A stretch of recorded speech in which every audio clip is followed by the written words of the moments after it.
For me, just the fact that when we were shooting Iron Man in 2007, he gets shrapnel in his heart, and then Yin Sen puts a metallic tokamak reactor in his chest to keep the shrapnel out of his heart. I mean, it's beyond metaphoric. You know, it's literally the physicalization of it, and I think that's why Stan Lee and the whole just Marvel lexicon is so.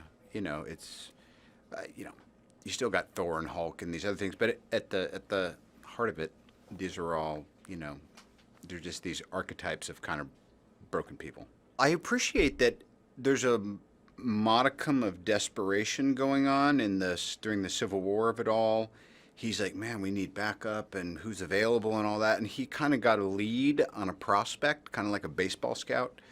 And then, fortunately, he just develops this belief in Mr. Parker.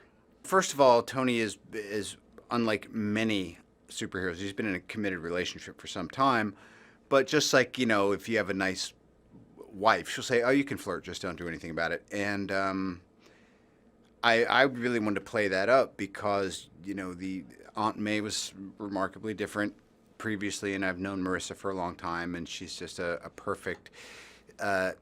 You look at the way that Spider-Man: Homecoming is cast; it tells you everything you need to know about what a fresh start this franchise is getting. You know what it's like? Your kid turns 16, and that means they're supposed to be able to drive. But you know, now there's all those apps where you can find out where they are. It's kind of like that. He's attempting in his own half-assed way to do some modern parenting.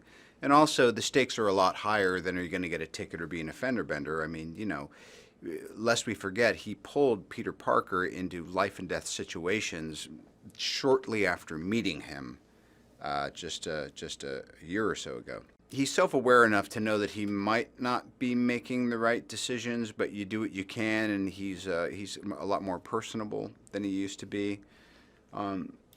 Also, if you think about all the times he's been up against these insurmountable odds and situations and all that, you know, it is a little bit the idea of what we were talking about earlier, too, of, you know, you're looking for folks you can kind of pass the ball to in case you got to take a powder. In a way, I think Tony looks at him as, wow, you know, this is a really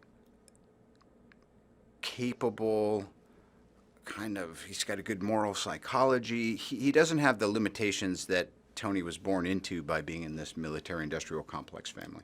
This movie is really fun. It's really well conceived. It's highly entertaining. It really takes full advantage of all of the possibilities that you would hope a new iteration of Spider-Man would have. It really delivers. It depends on where you join the party. There's an argument to be made that you know, sitting on a podium with Kevin Feige, with Michael Keaton, and, you know, Amy Pascal, you're going like, who really started this when? It's just something that, generationally speaking, it just kind of, it seems to still have legs, you know, and I say that as a huge fan of the Spider-Man comics, and it's Peter Parker that introduced me to this universe to begin with. So for me, it's a homecoming. When you see it back, or you get the feedback from an audience or from people who are seeing it and reviewing it, you go, yeah, you were right to do that version of it, not this version, because, you know, it's always a game of degrees and inches and all that stuff. But also for me, seeing all this young talent coming in, and you know, they've been influenced by me and Michael Keaton, and now we're actually, speaking of homecoming, we're kind of feeling like, you know what, these kids are pretty damn good.